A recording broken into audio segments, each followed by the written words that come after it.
Why is there a crying black man on my screen?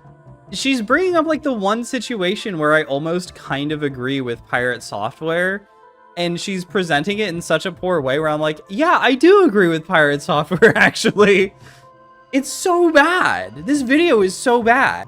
Despite me asking him to, he told me he doesn't wear shoes outside. This led to him tracking dirt and mud in my car. What? Dude, that's awesome. That's Sigma behavior. Here's what I want to get corroborated. Do Pirate Software's other exes, can they corroborate that he doesn't wear shoes and leaves a snail trail of mud behind him? That's what I want to know. Hey, editor here for the hopefully final time. Yeah, so after the stream ended, I saw something going along the lines of Pirate Software was actually very happy to have Heartbound shown off by GT Live, and it was only after that he launched a hate campaign. And throughout this entire Lady Decade video, I was criticizing the editing, and I think this really would put it all together, because a lot of her insinuations are that Pirate Software should have been grateful and should have been just more appreciative of even having his game shown off by a channel as big as MatPat's. But there's like a lot of caveats that can be made. Knowing that there's a comment left by him under that Heartbound stream that says, "Thanks for playing our game," it changes the context a bit to make him seem, I don't know, to me, a bit more ratty after that whole situation.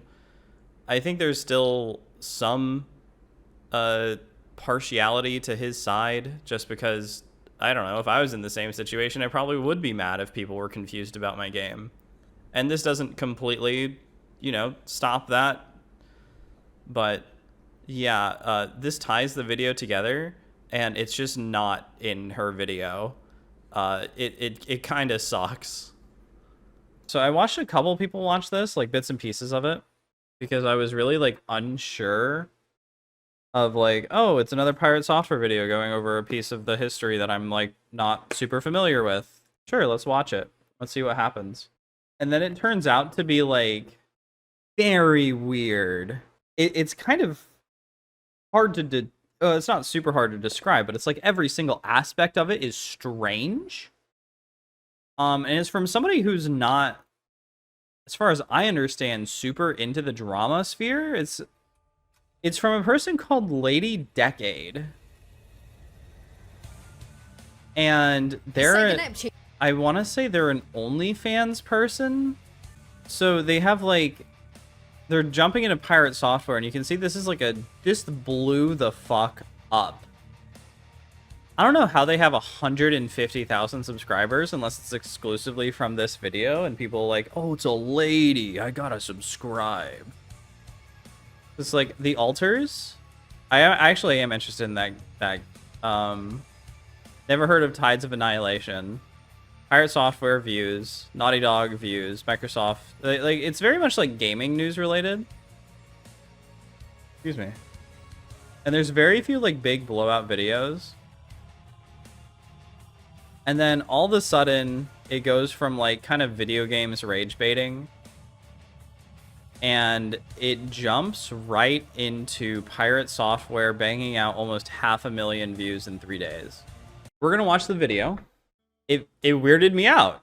The internet is currently obsessed with the Stop Killing Games movement, and for good reason. It's one of those rare moments where gamers across platforms Also, Automatic L, British, have actually united to push back against the aggressive, short-sighted business practices of major publishers. But not all of the drama has come from inside the house, because while most of the gaming world was busy demanding basic consumer rights, one developer, Pirate Software's Jason Thor Hall...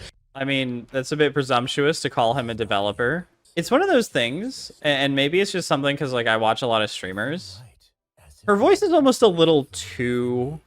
There's few like inflections or like tones of emotion in there. And it throws me off a little bit, because I'm used to people getting like kind of angry, spinny rage, that kind of thing. And so watching this, It's odd.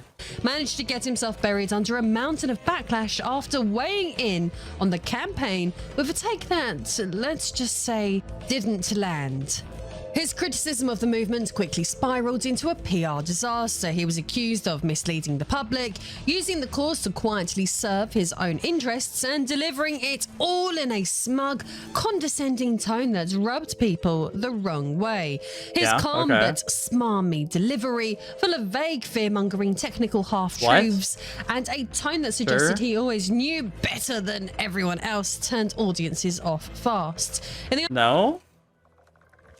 What is she talking about? No. This situation has almost entirely been, like, successful due to counter-opping Pirate Software. It's, like, had nothing to do with his own flaws, really. I mean, that's, like, the source of a lot of dismay from his audience. But only in the sense that they have to be presented with somebody else, like, talking about him. For them to, like, realize, oh, Thor is kind of, like, fucked up and weird. I think a lot of the people who heard about him being smug didn't care, because, like, yeah, the first time they didn't care. In the eyes of many, he went from advocate to opportunist practically overnight. But here's the thing. This wasn't the first time Thor's behaviour sparked backlash. While the Stop Killing Games debacle marked a shift in how the internet saw him, it didn't come out of nowhere. If you rewind back more than half a decade, there's another incident, one that's mostly faded from memory, but... So that's also something that makes me think, like, this is AI. So, okay, that's the big thing. I think this is AI. Scripting-wise, it seems a bit AI-generated. Because this wasn't a decade ago. This was, like, 7 years ago? I think it was 2016. Wait, so that's 9. Jesus Christ. So it's not even a decade. And besides, like, the inflection, I think this person may have trained an AI on her own voice, which is fine. You're allowed to do that, don't get me wrong. It's just an odd video in so many ways. Now feels strangely familiar in hindsight. Even back then, Thor was already shaping narratives that cast himself as morally and intellectually above the critics. In different hats every year, but thankfully not everything in the industry is rotting from the inside out, because if you know where to look, you can still get your hands on genuinely brilliant games without selling a kidney. I've got huge... Maybe it's not. Also, what the fuck? Mai Shiranui from fucking King of Fighters. Get her off discounts the screen. right now. On... Also, she's promoting discounts. It's very, like, Bellular News-esque. This feels like the female version of Bellular News. And so that kind of, like, I guess throws me off, because Bellular News, like, takes breaths. And I feel like she edits out the breaths. And for that, I feel like that comes across as a bit more natural. And this has, like, a lot of, like, use my discount, buy my Patreon, look at my cosplays. You could see me in a little dirtier way in the Patreon down below. And it's just, like, kind of weird. It's just, like, very odd, especially when dipping into, like, drama.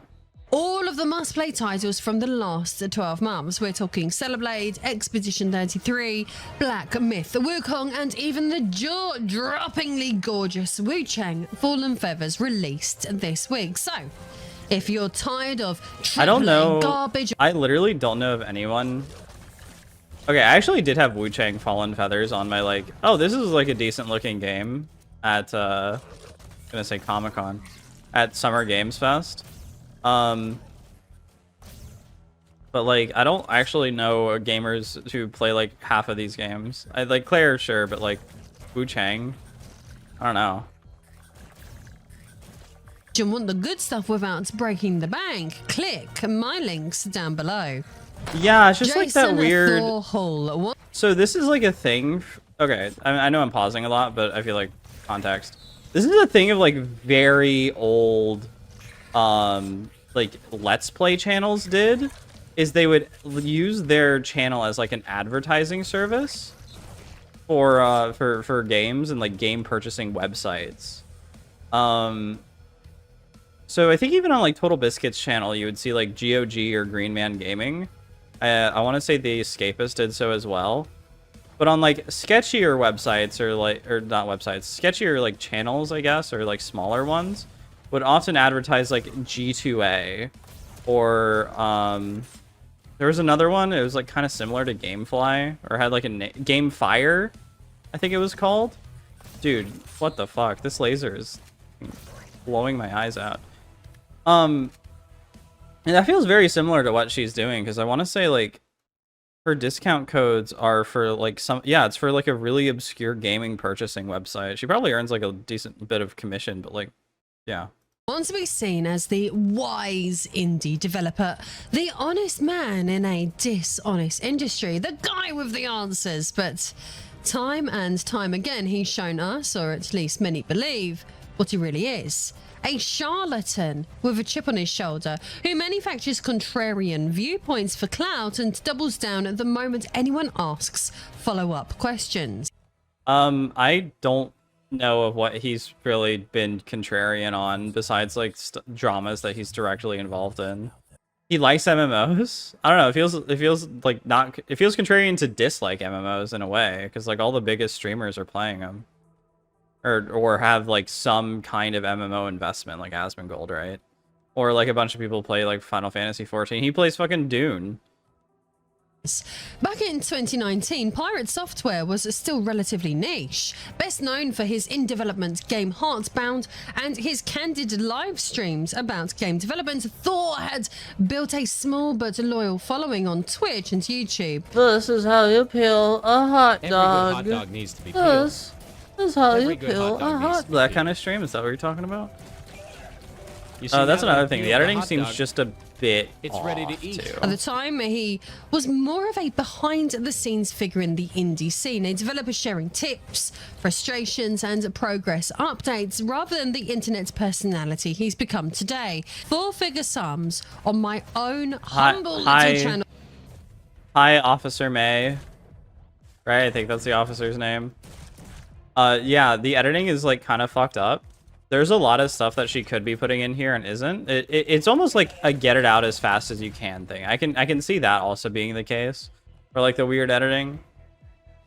Because I doubt like with her previous stuff that she planned for this to get more than like 50,000 views at most. Hitting like 400k that quickly is probably very odd for her, I imagine. I don't mean to be mean. But like just on averages, you know, when you run a channel, you kind of know around about what you should expect to be getting. And like you can kind of figure out like an average almost. Is like, okay, here's what would be good, here's what I want, here's what's regular. Stuff like that. And so maybe that's why this doesn't have as much effort put into the editing, although it does seem like a bigger video than normal because this is 30-ish minutes. Other stuff is like 10, 12 minutes. Maybe it was just like, all right, I have this idea that I want to do, but I still have to get it out on a schedule because I have like sponsors, I have like shit to like deal with, I have other videos I want to do. And they're like, the people operate off of that. She obviously is. But this video needs better editing. Maybe it could have taken off more. Maybe it would have been the delay, like wouldn't have taken off with the delay. I don't know. But like, she could have showed something for Piratesoftware being like amateur earlier. To produce dedicated videos about specific games. So getting that level of exposure for free from a channel as massive as Game Theory would have been nothing short of a godsend. We're talking about a YouTube juggernaut with millions of subscribers, industry reach, and algorithmic weight most indie devs could only dream of. For a small developer like Piratesoftware, this wasn't just a shout out. It was a golden ticket. And how did he respond? Jason Hall publicly criticized MatPat and the Game Theory team. You can criticize good things being done to you if they're not as good as you want them to be. You don't have to. You are allowed to bite the hand that feeds, if it is actually feeding you poison. This is one of the things where I feel like I may even be like I hate to say it, I might be on Piratesoftware's side for this one. It's like, oh, you're getting your game featured. Yeah, okay, but it doesn't link the game. There's a bunch of context that makes it seem like it's not my game. I haven't gotten any more sales. So, like, yeah, that kind of sucks, actually. I can totally see why he would be frustrated with that, if that is like the reason.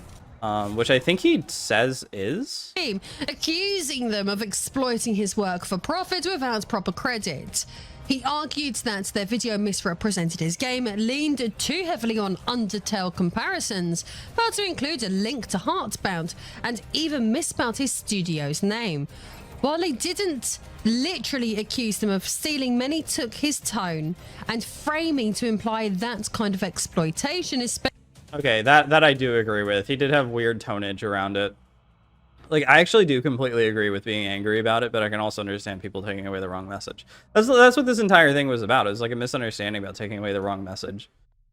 Especially as he positioned the issue as part of a wider trend of large creators taking advantage of indie developers. Rather than celebrate the exposure, Thor escalated the moment into a full-blown controversy, one where he cast himself not as a developer caught in an oversight, but as the righteous victim of YouTube exploitation. And Twitter, being the free-range nonsense farm that it is, gobbled up the story without She's British. She really should have said the free-range nonce farm. Like, that would have been a perfect opportunity for something like that. Thread of critical thought.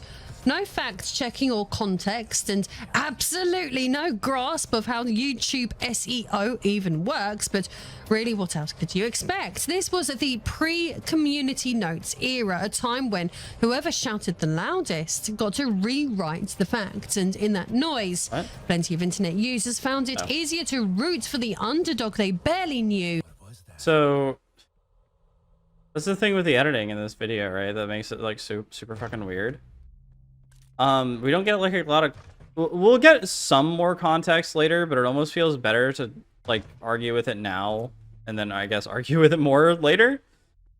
SEO is not like a super limited thing. Maybe it is. Maybe I don't understand it that well. But you can kind of put like almost an infinite amount of terms in your description and get like SEO out of it. Yeah. Rather than the massively successful brand safe MatPat. Thor had built a textbook David versus Goliath narrative, and people lapped it up. Let's be honest here, MatPat was an easy target. He's clean-cut, media-trained, brand-friendly, and for some viewers, about as emotionally resonant as... He's an easy target because he's like a handsome young guy, or just a handsome guy in general. Like, what fucking sense does that make? How is he an easy target? Like, I think MatPat's like a really difficult target, actually. He's like he's pretty good at his job. He makes content. Like, the most you can say about him is that he's like a bit repetitive and his content isn't like the thing you're looking for. Because he has like a very specific market he's going towards. So it's like, okay, like what else can you say about him? What makes him an easy target? That shit sucks. That line sucks. Should have rewritten it. It represents everything people instinctively distrust about polished, successful content creators, appearing about as relatable as Elon Musk in a mankini riding a rocket to Whole Foods. He's the guy who made 1 million Five Nights at Freddy's videos. Not necessarily because he loved the series, but because the SEO potential was too good to pass up. Where's your evidence of that? Did MatPat ever say that? I thought he genuinely did like Five Nights at Freddy's. Like, she doesn't say anything, so I can't like argue against anything. So I don't understand. Like, I can't do... It's like, okay, like how could anybody make 1,000 videos about something even if they love it? And it's like, because they love it. Have you seen a Fire Emblem fan channel? That shit's been in a drought. Like, there's not been a good Fire Emblem game since like 2016 or 17, and there are still people making like monthly or weekly content about it. They just love the franchise that much. Can you? Yeah, absolutely. Does he? Maybe. Probably not. Does he need to? I don't think so. It's like one of those things where it's like a child is like, oh, you can't make like a video about something you care about that much. You can't possibly care about something. It's like, well, I care about it a little bit, and maybe I'm not interested in it to the farthest depths, but like I like it enough to keep talking about it. I don't know. Each one a 20-minute monetized lore spiral with a VPN ad and a million engagement tricks slapped in the middle. Just make sure all of the preteens hit subscribe. Here's a true algorithm goblin, if there ever was one. So when Thor threw out an accusation, even a flimsy one. Like, look, it sucks to say that fucking MatPat shit was innovative for its time. And you could... He's an adult making content, and sure, like, the stuff he's talking about is directed towards people who play games, which is in, like, what is it? It's, like, the 10 to 35 male demographic. Like, people want to hear shit about their favorite thing. I don't know. I don't think you... Whatever. And people didn't just believe it. They wanted to believe it because siding with Thor felt like sticking it to the man. It meant choosing scrappy creativity over corporate polish, or raw authenticity over cold algorithmic optimization. MatPat would emerge from this burial thoroughly ravaged by... This is like an insane description of what happened and like not accurate at all. That is so shit. Most people didn't give a fuck about MatPat talking about Heartbound like that. It's like he was thoroughly ravaged. What, he lost like a 1,000 or 2,000 subs? Like, one, you don't even have evidence of what even fucking happened, okay? I don't give a fuck what you say. If you're not saying it with like even a screenshot of evidence, I have nothing to believe you on. And it's like, two, who, like, did Piratesoftware get that much of a boost out of it? Maybe he did. That was kind of like the point where he started like really coming up. But like, I don't know, man. I can only like half agree because I know like a lot of prior context. Somebody who doesn't would probably be like completely lost or just like outright agree because they like don't know anything. By the internet and its schadenfreude, but in my opinion, at least, this wasn't a scandal, it was a hit job. And over the next few minutes, I'm going to show you exactly how it happened, how Jason Hall misrepresented what was done, played the public like a fiddle, and looking back through the lens of his more recent controversies, arguably built a career out of pretending to be the one under attack. So let's rewind to the very beginting, the 3rd of January. Okay, so at least she gets that. That is my opinion, is that him like being upset about a lot of things is like entirely strategic, and he doesn't actually care about 99% of this stuff. 2019, the day that GT Live, the live streaming arm of Game Theory, played an early access indie title called Heartbound. The stream's thumbnail was bold, maybe even a little cheeky, the best game since Undertale, a title obviously designed to provoke clicks, stir discussion, and ride the algorithmic wave of anything even vaguely associated with Toby Fox's cultural juggernaut. The video didn't just hint at comparisons, it practically begged for them. Most of the tags attached were related to Undertale, Deltarune, or Toby Fox himself. Out of 16 tags, only 4 were directly connected to Heartbound or its developer. What were they? Wait, did she show them and did I miss them? Hint at comparisons, it practically begged for them. Most of the tags attached were related to Undertale. That would have been a perfect spot for you to put tags. Put the photo of the tags. Put the tags in the bag, little bro. Yeah, what the fuck? What the fuck? I don't understand. This seems so easy. Even if you were like just trying to get it out in a couple of days, spend the extra like half hour required and put the fucking photos in there. Like, why not? Jesus. Or Toby Fox himself. Out of 16 tags, only 4 were directly connected to Heartbound or its developer. There was no Steam link in the description, and to top it off... See, that's understandable. I completely understand not having a Steam link in there. That sucks. That should have been in there. Especially, well, if it was available for purchase, I think. But if it wasn't available for purchase, maybe not. I don't know. Studio was incorrectly listed as Pirate Games rather than Yeah, that also Pirate sucks. Software. I get being mad at that. Absolutely, Sloppy. but malicious, no. not really. This wasn't some calculated attempt to erase a developer's identity. It was a typical low-effort YouTube SEO. The kind of thing that happens when a channel's uploading hundreds of videos a year, bulk tagging each for search and visibility, and moving on to the next one before the first thumbnail has even finished rendering. And here's the part the critics... I mean, it was a live stream, wasn't it? It wasn't even a video. Is this person like... It feels like this person is speaking from direct experience, and that may not be the exact experience that MatPat had. Jason Thorhall himself either didn't understand or deliberately chose not to acknowledge. This is standard practice. For big channels like Game Theory... Okay, well, okay, it doesn't matter if it's standard practice. You should fucking put your indie game link in the description.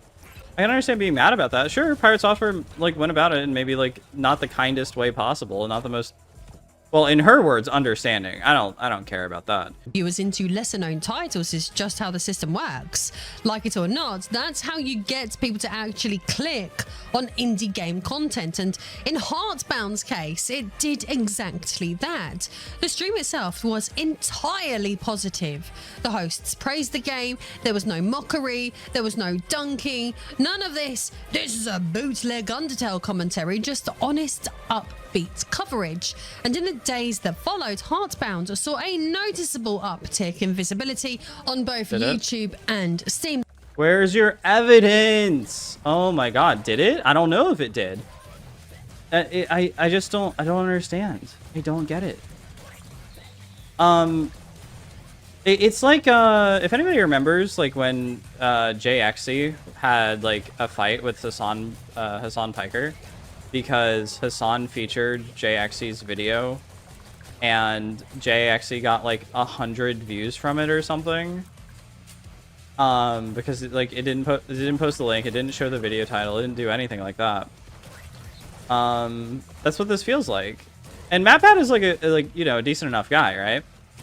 I think it's like, okay, he fixed it, he was like relatively nice about it, whatever. But like, I can understand why you'd be mad. I don't get this, like, oh, you should, Piratesoftware, you should be fucking thankful that fucking MatPat even dared to feature your fucking stupid video. It's like, no, dude, it's fine. It's like, yeah, okay, it was good that he featured it. He should have done better. It could have misled people. It probably did mislead a few people, because I think also I don't think he has it anymore, which is like one of the few growth things that Piratesoftware has, is he's not so insecure about people comparing his game to Undertale anymore. I think at the time he was a bit more, and that probably also like made him come off as like a bit more aggressive than he should have been. But yeah, I just think that this lady is kind of nonsensical. The kind of boosts indie devs dream of getting, but Jason Thorhall, the developer behind Piratesoftware, wasn't flattered. Because this lady isn't showing any stats, I don't know if he even got a boost from that. He was furious, and before long, that frustration would spill over into one of the most dramatic indie dev versus content creator blow-ups in recent memory. Channeling his besmirchment, Hall opted for the theatrical route within... Also, what is this? What the fuck is this? I saw this on Papa Gut's stream. Why is there a crying black man on my screen? I want to say this is like an artistic interpretation of a GIF that I've seen before. But like, why is this here? This is so odd. Lady, why? This was so this threw me for a fucking loop when I first saw it, and I had to like pause it and show my girlfriend because she didn't fucking believe me that this was here. It's like, yeah, there's just like a gif of a crying black guy on screen right now, and she's in the kitchen. It's like, but no, it's just like a video talking about Piratesoftware. It's like, yeah, and there's a crying black guy on the screen. It's like, what? He's animated. It's like, what? What the fuck are you talking about? Late Decade's weird fucking video. days of the Heartbound stream, he took to Twitter and unleashed a scathing thread aimed directly at game theory. And I don't mean one or two curt tweets. I mean receipts out the bag, accompanied by a full-blown woeful developer monologue on his website. The central accusation was that the GT live stream had confused his game Heartbound with Undertale, not just in tone, but in authorship. According to Hall, enough viewers thought he was Toby Fox that it triggered a wave of emails asking how long he'd been working on Deltarune or why he'd left that project to make Heartbound. In the open letter on his website, he okay, well, we have a few things we could check for that, okay? Did Toby Fox actually, like, corroborate that? Did Toby Fox actually get stuff like, hey, you're making Heartbound? What happened to Deltarune? That would be really nice information to have, wouldn't it? But we don't. And maybe it doesn't exist. Maybe Pirate Software never posted it. And that's for you to tell us. That's like the purpose of your video, is to inform us, right? described it as an identity crisis, lamenting that his artistic voice had been effectively erased by game theory's click-chasing presentation. But here's the thing, Heartbound has been compared to Undertale since day one. Hall knew this, he'd addressed it before, publicly and without issue. In fact, he referred to it in this letter. He referred back to 2016, Can you show the letter? writing, "A number of people also attacked us, saying we were ripping off Undertale. I reached out to Toby Fox. He said Heartbound reminded him of Secret of Evermore and Mother 3. Okay, so like if you're like a turbo autist in the video game, like Heartbound RPG sphere, you'll get like, you'll understand like the more minute differences between these games. But like all genre is, and all like classifications and communications is about I mean, it's about communications. It's about communicating. And so like to the average person, if they know about Undertale, they don't know about much else, okay? Like everybody fucking knows about Undertale now, right? If they know about Undertale and not much else, and you're like, hey, I got this game, has pixelated graphics, it's kind of wacky, it's got cool animal characters, and whatever, you're gonna be like, oh yeah, that's like an Undertale. But if you actually have knowledge about it, it's gonna be like, yeah, that's like a Mother, that's like an Earthbound, that's like a whatever they said, secrets of the Heathers. So yeah, I'm just like, what the fuck? And that there's always more room for snazzy adventures in his book. So, let's be clear, Hall had already faced those comparisons, spoken to Toby Fox himself, and received nothing but encouragement. The lights just There was flickered, no so if the stream outrage, stops, the no electricity existential went out. crisis, just perspective, a bit of humour, and a brush off. Totally fine. Until the comparison came from someone bigger than him. Suddenly, it wasn't just inconvenient, it was an injustice. The narrative flipped, not because the facts had changed, but because Hall wasn't the one controlling them anymore. And while Hall did report confusion from fans, he provided no evidence that this confusion happened at any meaningful scale. I mean, Even if a few people you're not even providing evidence that he fucking said any of this. who genuinely thought he was Toby Fox, the idea that a single popular stream could overwrite a developer's identity feels at best like an overreaction, and at worst like an opportunistic melodrama. But No, okay, look. Oh my god. Oh my god. Oh. Okay, look. With the communications thing, with genres and whatever, it can feel like your identity of your unique little game is like being overshadowed or overtaken by the identity of a bigger game. And I think that's kind of reasonable whenever you have a game that's like on the surface level kind of similar. I don't understand what she's talking about. further to his tweets, in his full open letter on his website, Hall further complained with the now infamous line, "Except I'm not Toby Fox." It reads like something between a manifesto and a breakup note, honestly. Full of wounded pride and overblown lamentation and the kind of... Okay, so we actually have some text to read. We worked for another year straight like this, missing events, working insane hours, managing finances, eating ramen, and making memes about it with our community. I met a ton of amazing people along the way and got to share my experiences with other aspiring game devs. After all that work, we finally launched into early access on December 24th, 2018. Happy Christmas Eve lunch. So far, Heartbound has been a hit, and we have around 95% positive rating, with an awesome community that's been with us here for the whole time. Now we're at today with an email and Twitter inbox filled with questions if I'm with Toby Fox, or if I am Toby Fox, how long Toby has worked on Heartbound, or why I stopped working on Deltarune to make Heartbound. Because I'm not Toby Fox. My name is Jason Thor Hall. I make games about breakfast foods, sad kids, and dogs with the rest of my team. I do all the programming, writing, and game design. Stin Van Wackeren does all the sound effects and music.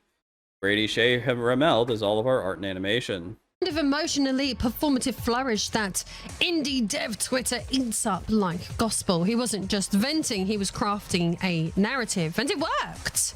The discourse quickly shifted away from the technical failings, the missing Steam link, the sloppy tags, and towards a much grander accusation that game theory had exploited an indie developer, that they'd hijacked the algorithm to steal visibility, that they embodied everything wrong with how big YouTubers leech off smaller creatives without giving anything back. Yeah, that seems kind of The fucking fact insane. that Heartbound was receiving more attention than ever didn't seem to matter, because this wasn't about Heartbound anymore.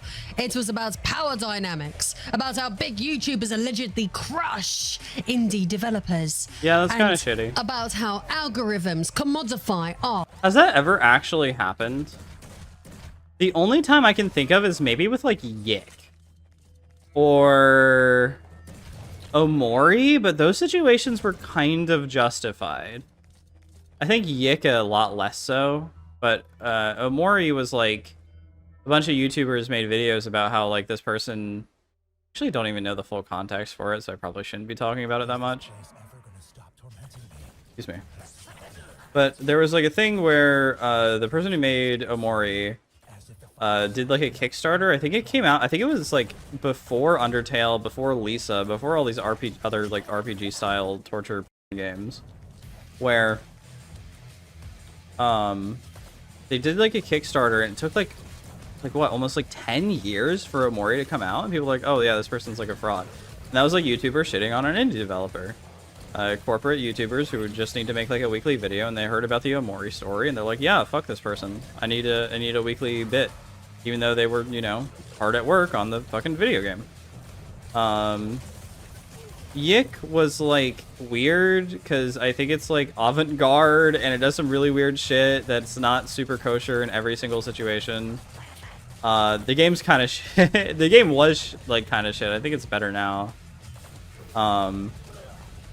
But it like had the death of somebody in it like inspire a character, and the scene of that real life person's death is remade inside of Yik, and it was kind of like distasteful or whatever.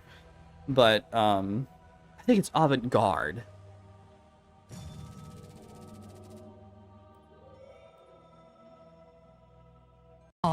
About how exposure without permission is somehow theft. At least that's how Hall framed it, and with no pushback, no fact-checking, and no context, Twitter lapped it up, and as with all modern internet drama, the spectacle was just getting started. It wasn't long before the backlash snowballed, and then, just when things were starting to cool down, in dropped the last person you'd expect to fan the flames. Toby Fox himself, creator of Undertale. There's this awesome line, I should have prepped it before the stream, but if you ever have the time, I highly recommend watching Running Shine's Yik video. And I think like one of my favorite lines from that is like, and the message from all of this is, when the going gets rough, Toby doesn't have your back. Toby has been like a very odd character in the game community sphere, whatever. And I think he's been like kind of back and forth with what he's like thinks, but I think most of all, he's just a game dev. He doesn't like focus on a lot of drama. He doesn't have like full context for every single situation, and he doesn't want to.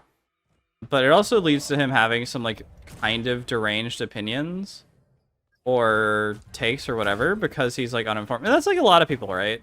If you're not informed on a thing and you try to have like a really hard opinion on it that's like immovable, you're gonna come across as like cringe. 99% of the time. And so for him to be like, yeah, fuck Matt Pat. I can't believe that he didn't tag a game with the worst SEO possible. Like, well, yeah, why the fuck would he? The game that inspired half the thumbnails on YouTube and the other half of Twitter's moral discourse.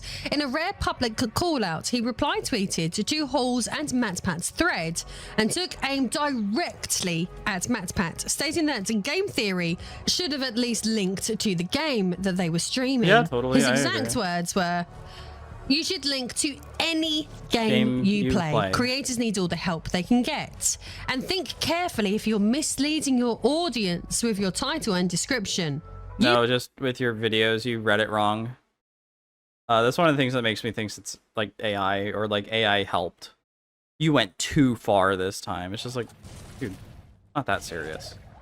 You went too far this time. It's like, okay, well, how about all those other indie devs that MatPat didn't exactly do the best like title descriptions with? Are you gonna speak out for them, Toby? You're gonna go through MatPat's entire catalog and make certain that he's properly tagging everything? No, I didn't think so.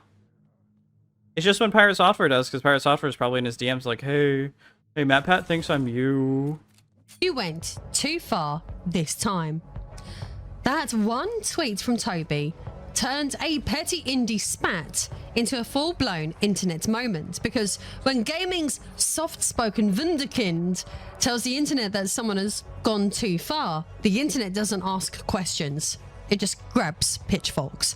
And that's exactly what happened. Legacy gaming outlets jumped on the drama like it was a new E3 leak.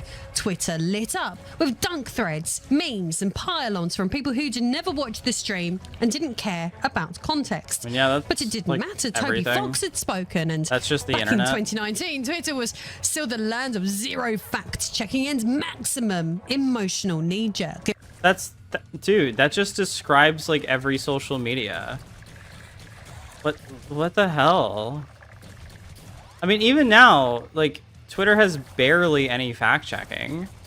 It's done through an AI that kind of sucks at it. I don't like use Twitter that much, but every time I do and I see like at Grok, what is this? Grok gives like the wrong response.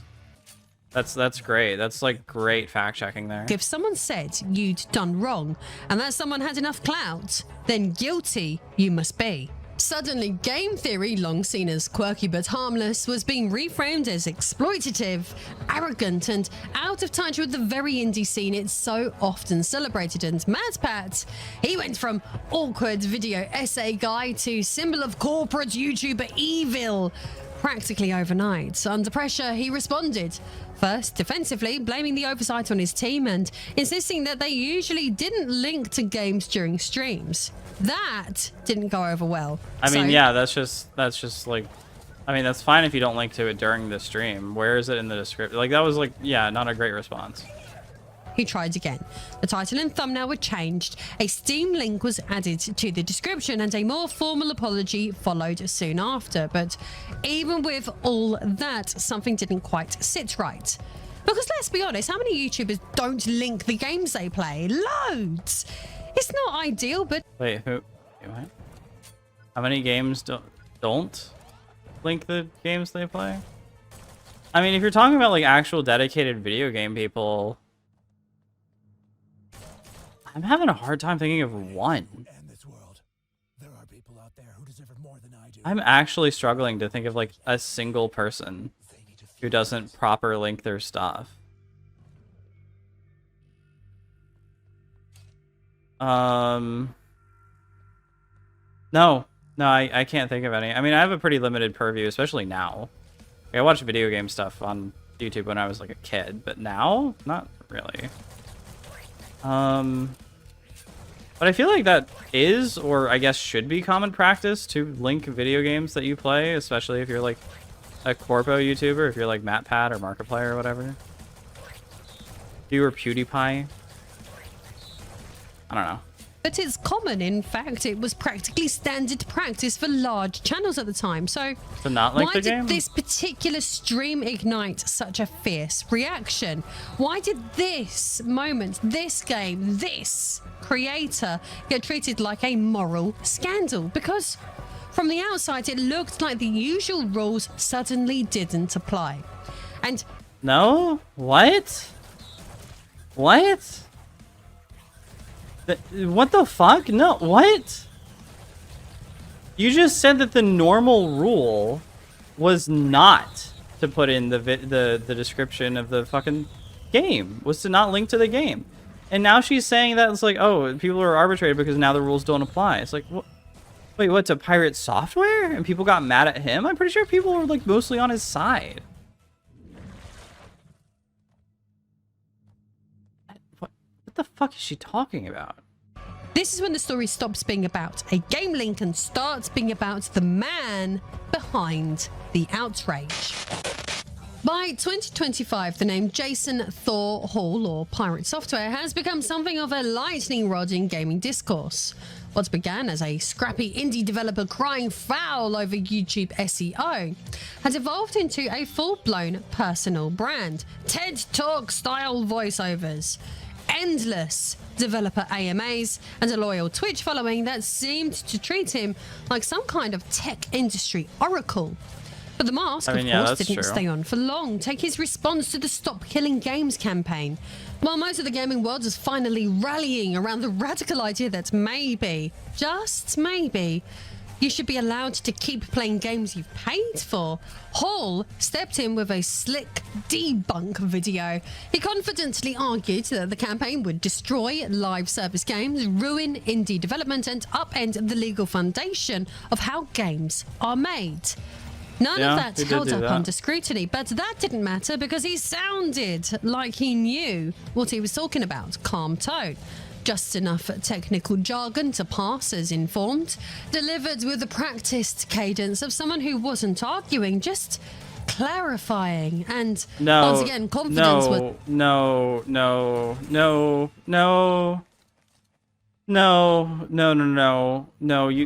You misunderstand. You misunderstand. Pirate Software was extremely aggressive and was very clear that he hated this. He didn't use technical jargon. He didn't use any of this, whatever the fuck she said.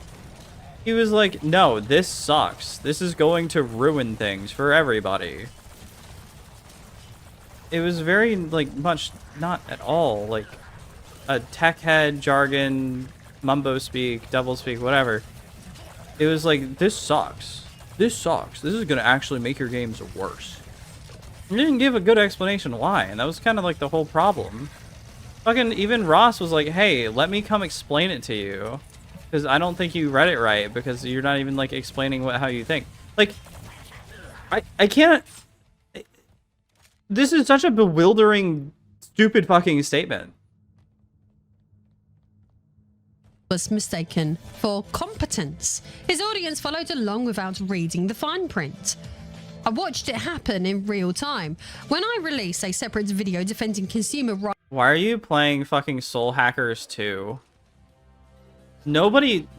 No real gamer plays Soul Hackers 2. What?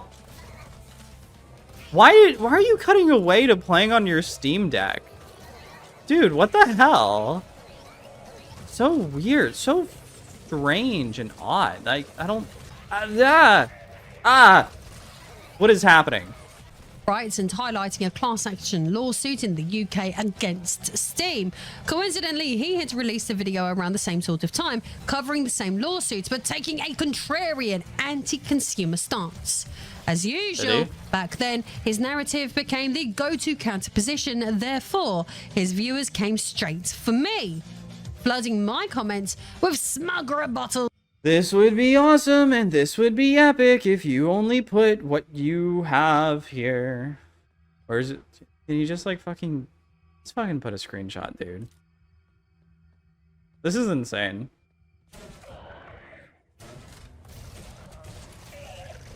I don't even feel like I'm asking for that much. I feel like I'm asking for like some basic clarifications. It's like, oh my god, he harassed you? I mean, Piratesoftware does the same thing, right? This lady is just like opposite side Piratesoftware in a way. Where it's like, okay, so you're saying like he sent people to harass you, or his audience harassed you just for having like the contrarian opinion. Okay, like I can potentially see that. Can you show it? I guess not. Was parroting his talk points almost word for word. The same cadence, the same tone, the same misplaced absolute certainty. Now, look, I'm not crying over YouTube drive-bys. Who gives a fuck, really? That's part of the job. But it revealed something important. Jason Hall wasn't just wrong. He was persuasive, and the more persuasive he's become, the more... Can you not understand if a person is persuasive just from having like a massive amount of like views and a like large following? Is that too much of me? I feel like you totally can.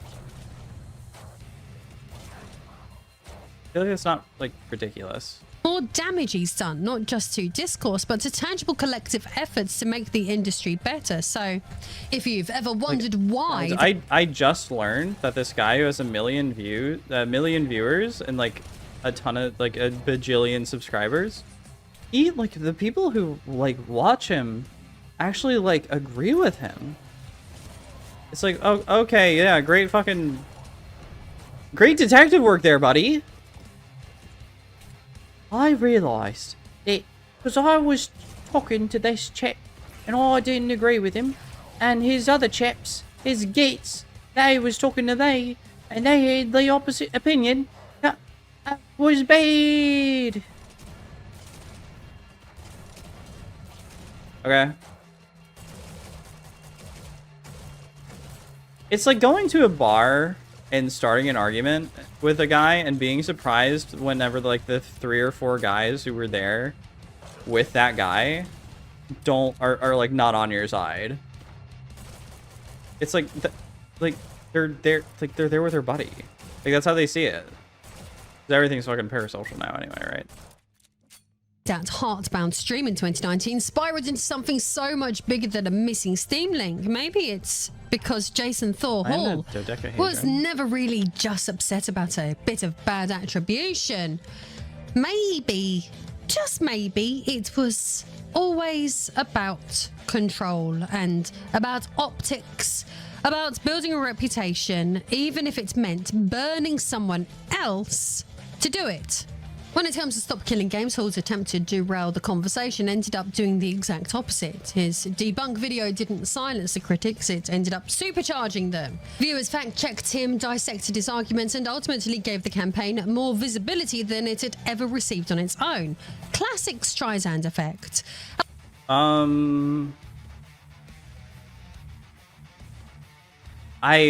don't know if I agree that this entire thing was actually like a 4D chess play on Piratesoftware's part. I mean, I don't know, maybe, I guess it could have been technically. It's like, hey, I know what'll get Heartbound sales. I'll request MatPat to watch my video, and I just know for a fact that Matt Rat is going to, that's funny, Matt Rat. I'm surprised that hasn't come out before. Like, I've never heard anybody call him that. He's like, oh, I just know that Matt Rat will use Undertale SEO to optimize it, and I can turn this into a big thing that nobody's ever, like, actually cared about before. I don't, is that what she's saying happened? Because it was all about control? I don't know, maybe. Maybe that is what she's saying?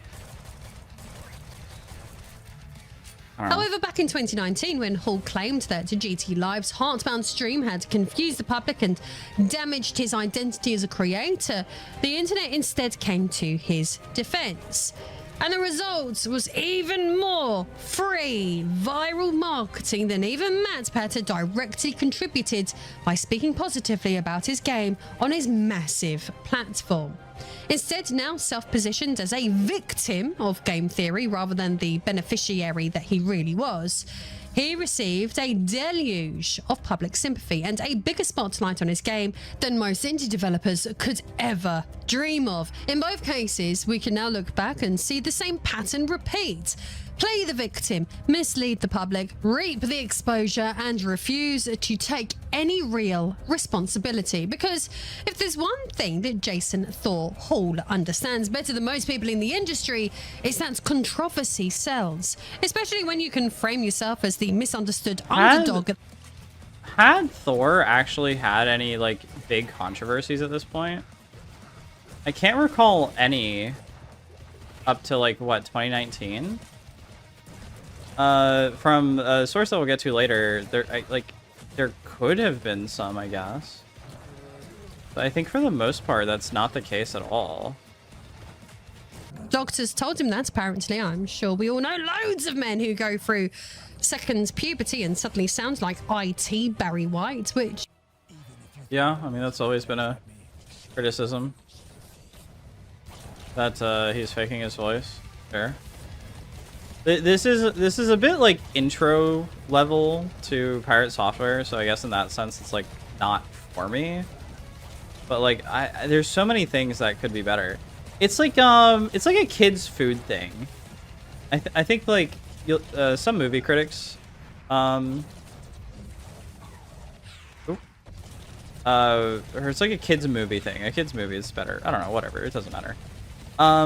Basically there's this concept of like, just because something is made for like somebody who doesn't know as much or somebody who is not like super aware of everything that's happening doesn't mean you have to make it badly.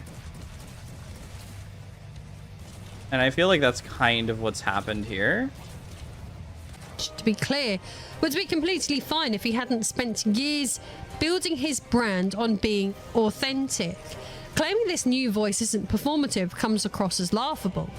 Anyway, as for Heartbound, which entered early access in 2018, it still hasn't seen a full release. 7 years later, development updates have slowed to a trickle, but his Twitch streams, they remain daily polished. Okay, so this is something that I am like very confused about even now.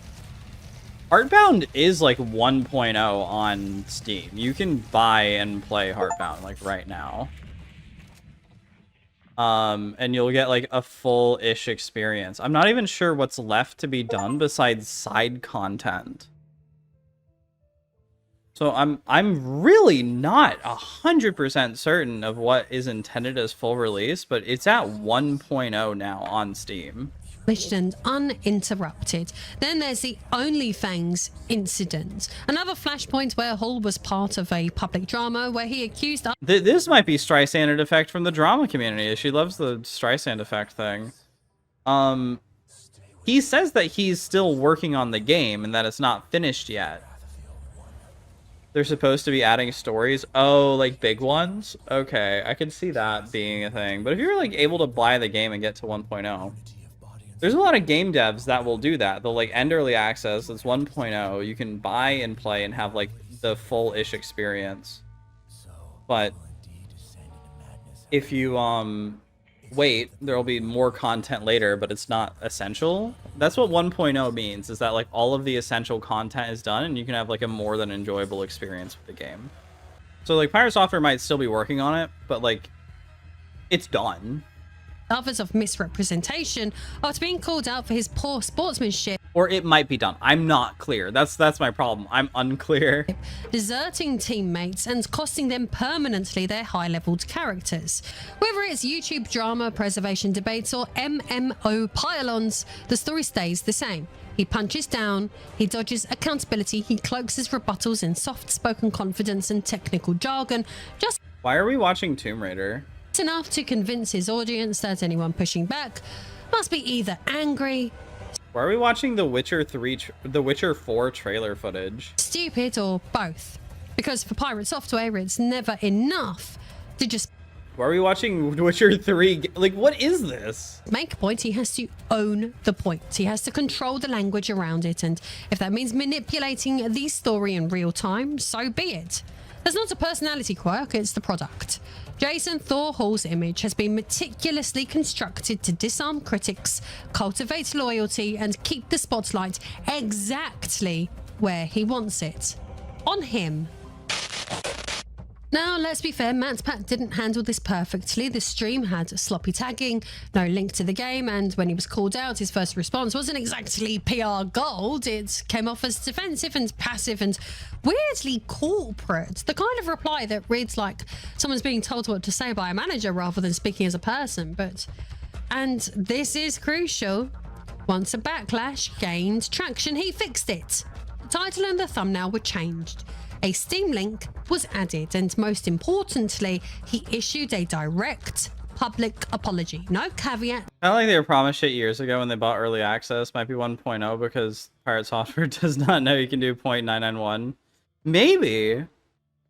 Yeah, that's pretty reasonable. Like, if it's... Yeah, if there's still stuff in the game that was promised in, like, the Kickstarter or, like... on Discord or whatever, yeah, I can see that. MatPat made a mistake and he fixed it. Jason Hall manufactured a scandal and disappeared, leaving someone else to clean it up. I mean, he didn't disappear. He took full advantage and continued, right? Only one of those two ever tried to make anything right. Some people might look back at the Heartbound saga and shrug. I mean, she's playing Pirate Software off as like so malicious here, and I think there's a chance, absolutely, that he was being malicious, but I also do think that was kind of a fuck up on MatPat's part. For context, to re-up this, because I lost focus, too. So, MatPat played Heartbound a while ago, a long time ago. He tagged it with a bunch of Undertale stuff to get more, like, search engine optimization and whatever. And then he, Pirate Software was like, hey, you should, like, link me to, you should link my game in your description so people don't get confused. And you should be, in your stream, you should have, like, made more emphasis that this was Heartbound and it was not Undertale. Because people think I'm Toby Fox. I don't even remember where it was. Because this video is mind-numbing. The editing has been insane. This lady has had so many weird fucking, like, I don't want to call them tangents, but it's like the lines just don't flow together right. Just another internet's flare-up, right? A bit of indie drama that's got blown out of proportion and fizzled out once everyone moved on. But here's the thing. Not everyone did move on. Plenty of YouTubers saw what happened and quietly took note. After all, why risk showcasing an indie game when the reward could be dogpiling, harassment, and accusations of exploitation? Did anyone stop featuring indie games because they were scared of harassment by the creators anymore? Did MatPat even stop featuring indie games? Maybe he did. He kind of retired like soon after anyways, right? I don't know. Or because someone forgot a hyperlink. For many, the takeaway wasn't be more careful. Dude, that's such a reduction of all the shit that was like actually wrong with the MatPat stuff. Oh my god. It was maybe don't bother. And that's the real damage right there. What should have been a feel-good story, a small game getting a massive platform, turned into a cautionary tale about how good intentions can be punished if the wrong person decides to twist the narrative. Because this wasn't just one man having a public... What is this footage? Why did we get Witcher 4 trailer footage again? And why are we at the Halo fucking 4 trailer? Dude. This lady is insane. This is actually a deranged fucking video. Because, like, she's bringing up, like, the one situation where I almost kind of agree with Pirate Software, and she's presenting it in such a poor way where I'm like, yeah, I do agree with Pirate Software, actually. It's so bad. This video is so bad. Sulk, it was a blueprint, a demonstration of how easily... Oh, you know what I just realized? This video has, like, way too few likes. Likes and dislikes are kind of hard to judge now without the dislike counter actually being there. But this is bad. Bad faith. Oh, she actually like links shit here. Dude, come on. You couldn't show that in the video. Actors can weaponize audience outrage and position themselves as righteous underdogs, all while advancing their own relevance. Meanwhile, Hall's career didn't suffer. Quite the opposite, actually. He's still streaming, still cultivating that soft-spoken image of quiet authority, still weighing in on industry topics like some kind of tech sage, with thousands of fans hanging on every word, and most of them, they've either... This better end in like a good line, or else I'm gonna freak. Forgotten or never knew that he once blew up a developer-friendly live stream over a tagging mistake. Let's be absolutely clear here. This wasn't a developer standing up to an injustice. This was a man setting fire to the stage just to make sure he'd be the only one in the spotlight. This is, oh my god, this is like almost like an evil representation of what happened. Holy shit, dude. So, what have we actually witnessed? So Piratesoftware's audience did take like a bit of a hit recently. And it's like, oh, he's still chugging along just fine. Did you not read the furry messages? Did you not read Piratesoftware.sucks.org or whatever, Piratesoftware.sucks? Are you unaware that like the Warcraft drama and everything like stunted his growth? Witnessed here. A popular YouTuber played a small game, forgot a link, and got dogpiled by the internet. That's the surface. But dig deeper and you find something far more sinister. A calculated performance by a man who's made a career out of grievance, manipulation, and the quiet weaponization of trust. Jason Thor Hall didn't just misunderstand what game theory did, he twisted it. He wasn't harmed by exposure, he leveraged it. And when people rallied around him, he used that platform not to lift up indie. Yeah, I think both people were in the wrong. I think MatPat should link an indie game. I think Thor could have gone about it in a better way than getting the entire internet to dogpile MatPat. And for all I know, this could have been like completely unintentional. He could have just been like, yeah, hey, MatPat, I didn't think that was very nice of you to not link my game. You should do that in the future. And like everyone on Twitter of their own volition got super butthurt. So got super ass mad at fucking MatPat when Piratesoftware didn't want that. Because that probably burned a bridge worse than Piratesoftware wanted. Like imagine being able to like have MatPat keep making videos about your thing.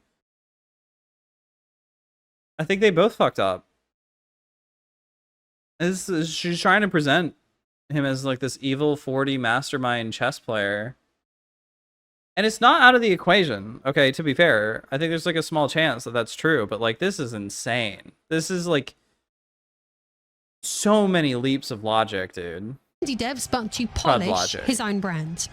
That strategy worked for him in 2019, but in 2025, not so much. Because now he's the big YouTuber.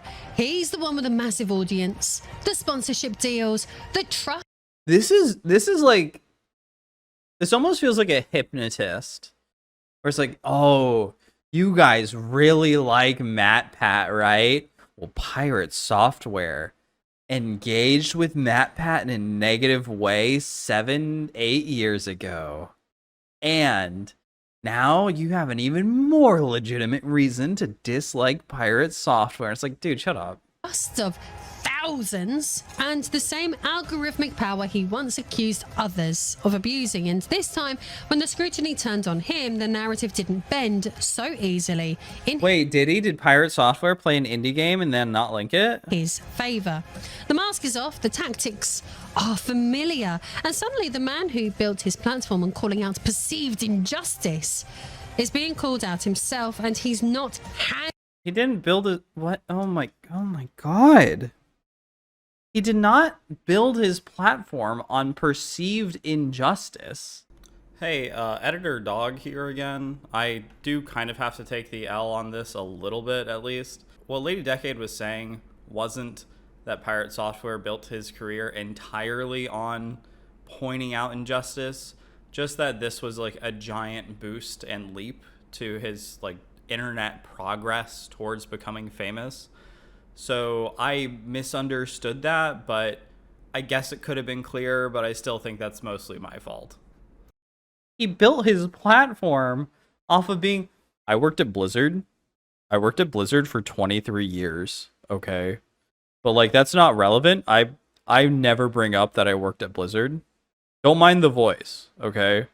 I had a second puberty. I got it after I got COVID for 2 years. Okay? Guys, look. Heartbound is a game, and I'm working on it, okay? 2 lines of code a day is actually really efficient. Handling it nearly as well. Unlike Matt, who made a mistake, took responsibility and apologised, Thor's response to the Stop Killing Games backlash has been nothing short of defiant.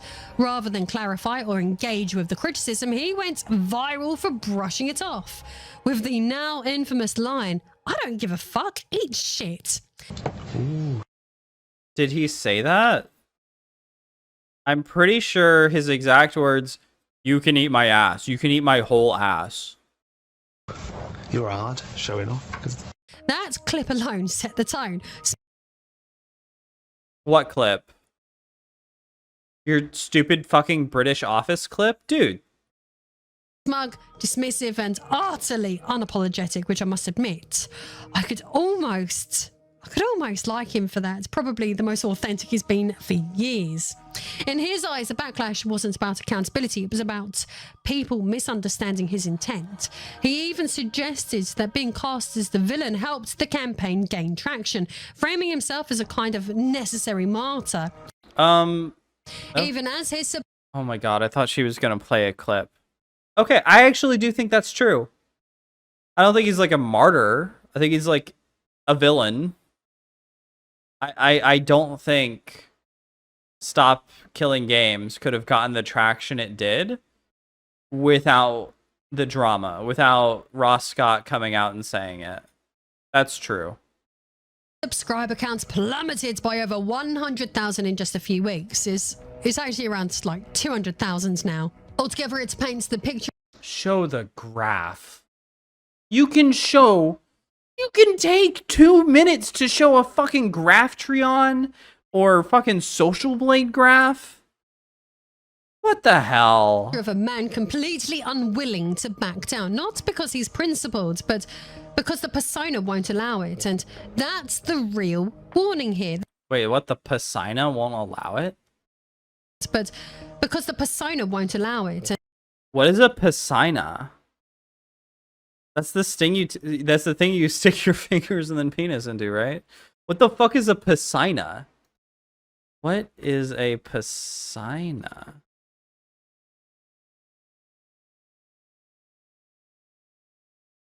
Paisano?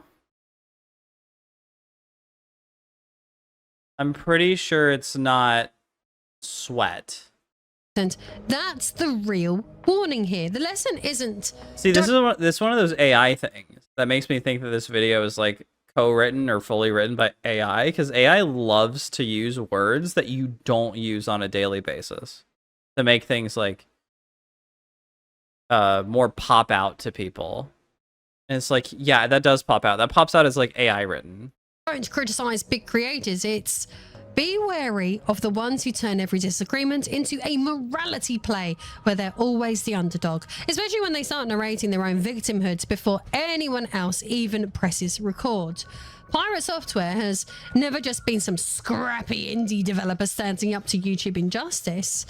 From the beginning, he's been a clout chaser, kicking the ladder out from... I hate this so much. Everyone on YouTube is a clout chaser. They make money. They entertain their hobby by obtaining more clout.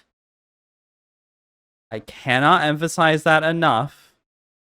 Clout is literally the goal of being an online, of any like online career, pretty much. Except for like merchandising sales, your goal is to obtain more clout.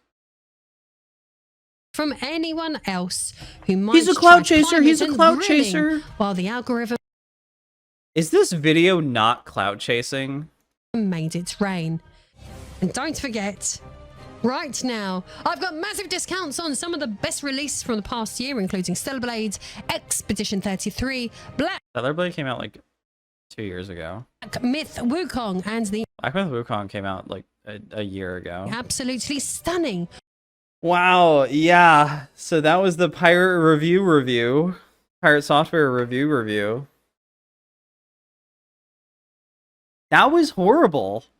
That might have actually been like one of the worst like takedown in quotes videos I've seen in ages.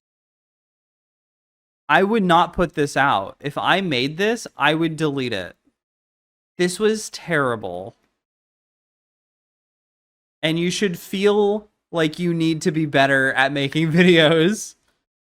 There is so much basic shit that she got wrong so many times, repeating it. And I think this video is going to make people like Pirate Software more for the by and large. Or it's going to make people who think like him more because they're just like, oh, well, yeah, actually, maybe you should put a link to a game you're showing off. Maybe that's a good thing. This was a terrible video. And I hate the bit. Where is this? Like 10:30, 11:30? Where was it? There's like a GIF in here of like a crying black guy. And it seems like it's in there for like no reason. It's like, wow, Pirate Software is crying or something. I think this lady should stop making videos. Not entirely, but she needs to take a break and like be good at editing. This was terrible. I'm all for a good Pirate Software takedown, but like, come on. Yeah, I don't know. I don't think I said anything too insulting. I hope she sees this and takes criticism. Huh. Or like sees anybody, because I've seen tons of people watch her, and most people just like gawk at it, kind of confused. But like, this is kind of insane. I hope that she rewrites this and presents it in a better way. Okay. Segment 2 of 2. You guys may be familiar with Piratesoftware.sucks. It is a website dedicated from one of his previous lovers, from one of his previous ERPers, and it got an update recently where somebody else has come out about Pirate Software. We're gonna read it because I need some joy, and that was not joy what we just watched for like an hour and a half. X consented to anonymously share their experience. X met Thor through Howler, a furry dating app, looking for companionship as a furry gamer. Despite X setting clear boundaries, explicitly stating they did not want any sexual activity. Okay, first off, no sexual activity. You're on a furry dating app. You're a furry. Might be in the wrong community there, buddy. Thor repeatedly ignored these wishes. Thor insisted on penetrative sex with X, who clearly communicated their refusal. He would force himself onto X and dry hump them. Okay. When you say force yourself, that has a very different connotation to and dry hump them. It's still bad. It's still pretty bad. But it's not that bad. It's not, yeah. When X tried to push him away, Thor would forcefully push himself onto them. Oh, this would continue until Thor ejaculated. When X expressed their discomfort at the situation, stating it was not okay, Thor responds with, "You know you liked it." Screenshots show X talking about those events right after it happened. Just a forewarning, this is a lot of unsubstantiated stuff. This is like, it's the same thing with, what is their name? I forgot their name, but the original creator of Piratesoftware.sucks, where there's like some stuff that seems bad, but it's like kind of unsubstantiated, or it's not nearly as bad as they're originally phrased. This was during the COVID or just post-COVID era. We had met at a furry dating app called Howler. At the time, I wanted to know another furry game dev friend. I had no idea who he was, what game he made, or how big he was on the internet. I do not follow streamers or content creators, so they're just like offline. That's weird. That's weird. You're a furry, but you're offline and you don't follow any streamers or content creators? Huh. He had told me at the time he was going through depression from a divorce. Yeah, I think he did get divorced like 3 years before this happened. I do not know if this was true, but this is what he was telling me. I wanted to lend him an ear and invited him over. It was strictly on a platonic basis, talking about game dev and light cuddling at most. Bro. You invited somebody over the first time you talked to them, or like within the first few times of talking to them. You invite them over to your house and start cuddling. You're giving off some bad signals. If your goal is not sexual relations, that seems like bad signals. First awkward sign was that he was unwilling to wear shoes outside? What? Despite me asking him to, he told me he doesn't wear shoes outside. This led to him tracking dirt and mud in my car. What? Dude, that's awesome. That's Sigma behavior. Into my car and home, which was already disrespectful, but I chalked it up to him being awkward. That's weird, but okay.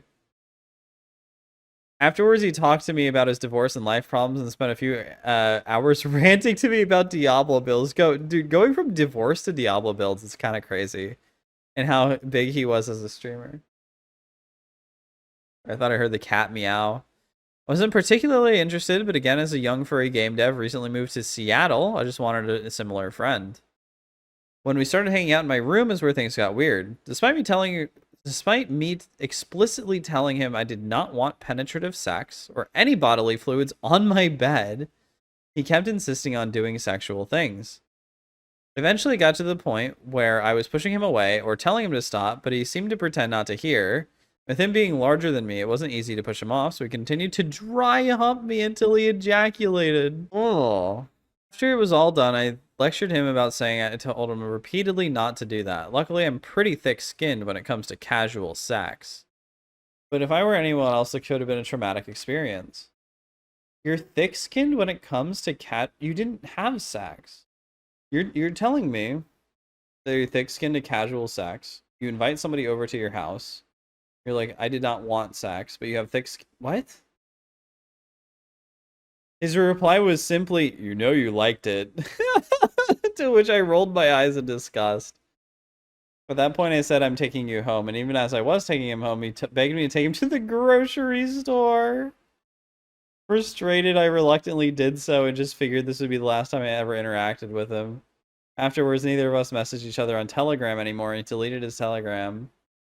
So what this signifies to me is that there was probably a much larger relationship going on in the background if you weren't just using the dating app that you started on. Conversation with a friend. Now my bed smells like a lot of cum. You went a little too ham. Thor came on your bed? Yeah, he also didn't wear shoes?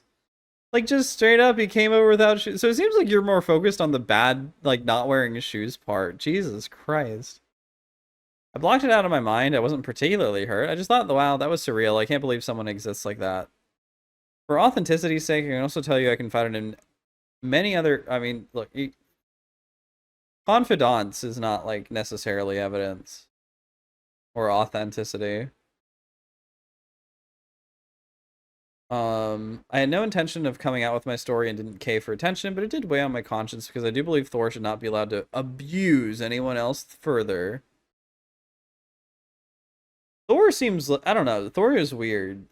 He seems to just, like, fuck around. I had zero idea that he was a big entity on the internet until some Game Awards show showed him. This is when I sort of realized I should confront Thor. We're in similar game dev circles. I see his name everywhere, and beyond that, I did not want to further harm done to someone else. Screenshots on X being confronted by a friend. Of Thor being confronted? Oh, no, it's them. I keep replaying that night in my head trying to find some good in him. Why? I thought it was casual. But whenever I do, like, nope, even with the fact he ignored my boundaries, he also just kind of shit in general. Like, he came into my house, no shoe. This person is more focused on Thor not wearing shoes than Thor, like, molesting them. Not in, like, the actual go all the way sense, but more in, like, the British, like, he's a bugger sense. Kept pushing himself on me as I was pushing him off, and when I told him he shouldn't have done that, he said, you know you liked it. Somehow at the end, I felt pathetically bad for the guy. He had somehow convinced me to drive him to groceries. And I can't help but process it as something awkward happens, but then it's like, hey, he was kind of awful. These are the pictures of the conversations I had with him. Let's go. We need to talk when you had the chance. Well, I'm not going to sugarcoat it, but our last interaction left me feeling deeply uncomfortable. I want to talk if you remember before making any judgments. Who's who here? So it's still kind of unsubstantiated. Oh, here's Thor's message. Oh, so for some reason they cut Thor's messages out of this, but they have also Thor's messages here. We need to talk when you have the chance. About? This seems very ominous, lol. I'm not going to sugarcoat it, but our last interaction let me feel very uncomfortable. I want to talk to you about it if you remember before making any judgments. Yep, I remember. Sorry I made you uncomfortable. Is there a reason we never talked again after that? I guess I just want to know how much you remember. I didn't really want to bring something 2 years up later just to be spiteful or anything, so I apologize if I come up that way. To be real, I kind of didn't want to think about it much, but it became somewhat hard not to see you in my current circles. We can talk about it. We can talk if you have time, there's no rush, but at least knowing you are sorry is better than nothing. I cut contact once you made it clear that things were really negative between us. I think it was communicated poorly from my side at the time, but I didn't feel like I had a better way to do so.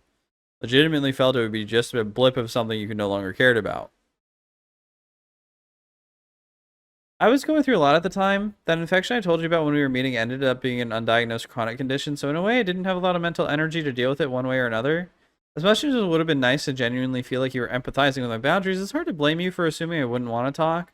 That said, as long as you were kind of understand I was upset about things, that would go a long way to make me feel closure. I don't want to bother you beyond that, especially if things can be amicable. Oh, so they're trying to get on his good side? Specifically, very vividly, I remember the line, you know you liked it. And that really just felt inappropriate. It would have been nice just to hear you say something more conscientious. Even just something like, but seriously, you didn't, I'm sorry, I'd want you to tell me. Boundaries like that are really important. It's starting to feel a bit like entrapment. Is there something you would like to discuss outside of trying to get me to say specific phrases? When I say I'm genuinely trying to give you my opinion or how it should have handled, I am being sincere in that it would not be good, like, if you felt that was an acceptable thing to do to somebody else in the future, or at least knowing that you cared enough to think about how it would have felt to me. I'm not sure what you were asking for in this interaction. It just feels like you're demanding me to say things. I'm just giving you exactly how I felt about the situation, hoping you understand why I feel that way. I'm not sure why that would be wrong. Can I reread that? Specifically, very vividly, I remember the line, you know you liked it, and that it felt inappropriate, or that boundaries like that are really important. At the time, I was just happy to meet another game dev friend, and was even willing to be helpful and drive you around when you asked. That's pretty much all I'm asking. Didn't ask for anything. If some lines are blurred, there should be an effort to make them clear, and I feel like I was trying to give you verbal and physical indications of those, so to hear you kind of liked it kind of messed me up for a bit. So it doesn't sound like they're even asking for anything, but they're saying they are. This seems pretty confusing. I wonder, furry Sigma wolf behavior, true! I was normally going to let this issue die, but seeing other people have suffered from him makes me feel like I should bring my story forward. It's not okay for Thor to use his status to slander other people. Knowing he himself is not perfect in any way, I do not want to see other people suffer from his actions. This is just Maldavius fig tree. Ooh, that's not good. Let's not dox his Telegram name. It'd be good to make a post saying something about how your post has inspired others to come forward. At least that's how I feel. I really hate to see you harassed over what I think was a legitimately toxic relationship, especially knowing that Thor's behavior hasn't improved. This is in June 2024. So this is almost like a year ago. Oh, is that just the full screenshot? Yeah, okay. How do I exit? Oh, it's opened a new tab. Okay, that's why it fucked up. Some more notes. At 11:31, I get why you would delete your messages. Refers to Thor deleting his Telegram messages with X after the incident. Recollection of Thor's Discord messages at 11:16 p.m. He basically deflected and said that he was hurt emotionally. I figured I wanted nothing to do with him. Okay. Yeah, so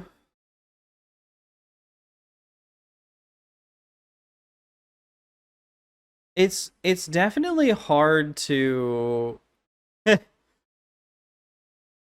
no. It's hard to take this in any kind of way, I think, for me at least. Cuz he definitely seems weird. You know you liked it is not a good thing to say after any kind of unpleasant sexual circumstance. That's a terrible thing to say. That is some Sigma grind bed behavior right there. Are there any updates? Additional incidents. Oh, that's just a guide. That's kind of insane. But there's definitely a lot of context missing, partly because of Thor deleting his Telegram messages, but also because I think the first like paragraphs make this come out to seem like almost like a one night stand or like a very casual relationship. But then it turns into I was driving Thor around for groceries and we had been together for a while. Not serious, but not casual either. Kind of in that in-between state. And also being like, I'm asexual, but also I have thick skin when it comes to casual sex is kind of weird.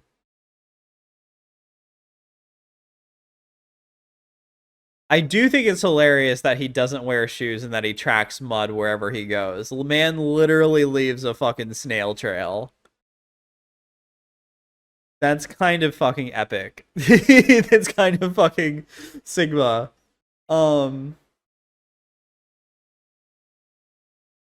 But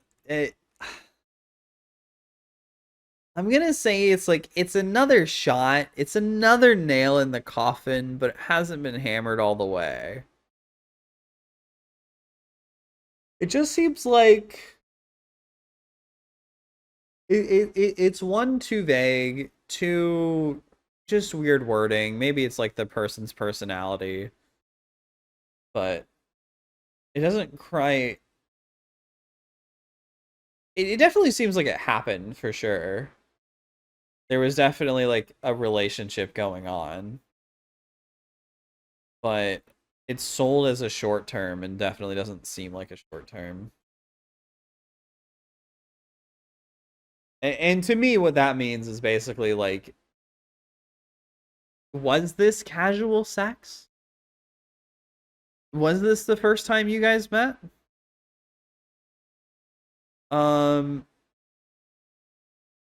Because this is like our last interaction, but it kind of makes it almost seem like it's the first. It goes from they met to they're hooking up to having, well, they're going out together, but they're not like trying to have sex. It's so odd. I can totally believe that Thor has plenty of unpleasant sexual experiences, okay? That's not the hard part to believe. But,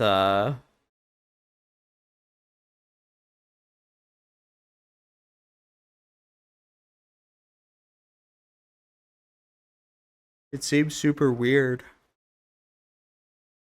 Oh, dude, this came off like a summary. There's actually new messages here. So this is the friend. So blue is friend, black is the person. Black is the person, dude. You should do it this way, but you need to be careful not to let him take advantage of you in conversation. He has more power than you in this situation, but he has a lot more to lose.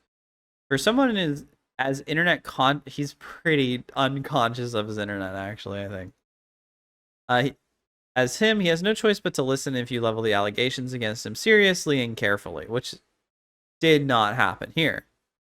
I know, but it makes me feel so mean. Even though I didn't want to be in this situation, he put me here. Okay, but he sexually assaulted you. It's his fault in the first place. Did your friend convince you you were sexually assaulted? It feels so fucking bad, dude. I keep replaying that night in my head trying to find some good in him, but whenever I do, it's like, nope. Even without the fact he ignored my boundaries, he's kind of shit in general. Oh, and then we did read that, I think. Did Thor delete his messages? No, this is just a cutout of... Okay. This is so confusing. This is so poorly put together. I mean, good luck on the takedown, I guess, but I don't think this is substantial enough. I do kind of wonder if this person's going to get sued. Not X, but Lyric. The person holding onto this site. And, boosting anonymous people. Wait, I just realized. So this happened on February 7th, 2021?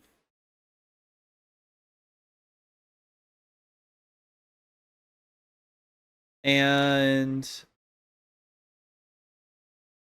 2 years. That's 20. So June 2024 minus 2. Give it a fuzzy of 6. So this relationship probably went on for like 10 months.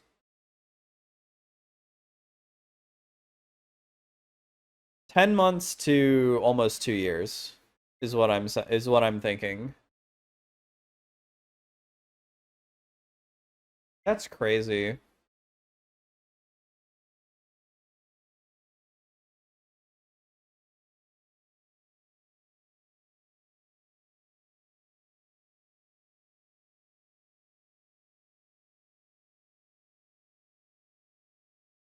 Wait.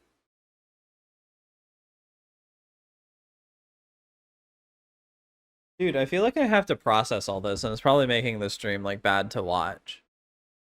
So they met February 7th, 2021, right? Is that what this is saying? Otherwise, why is this date even here, right? So they met up on Howler. They hung out. And let's just have like an estimated time. Winter 2021 to 2022, right? Let's say November 21 to February 22. Thor dry humped this person's bed, I guess.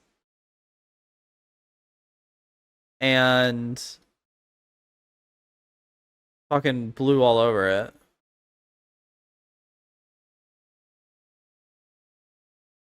And that was their last...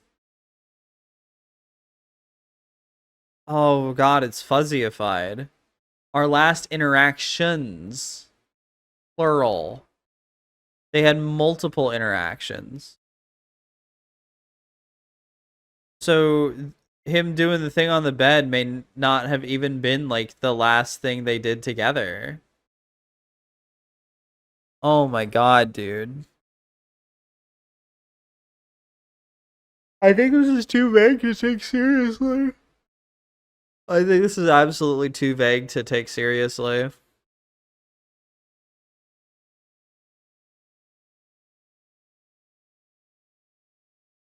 Here's what I want to get corroborated. Do Pirate Software's other exes, can they corroborate that he doesn't wear shoes and leaves a snail trail of mud behind him? That's what I want to know.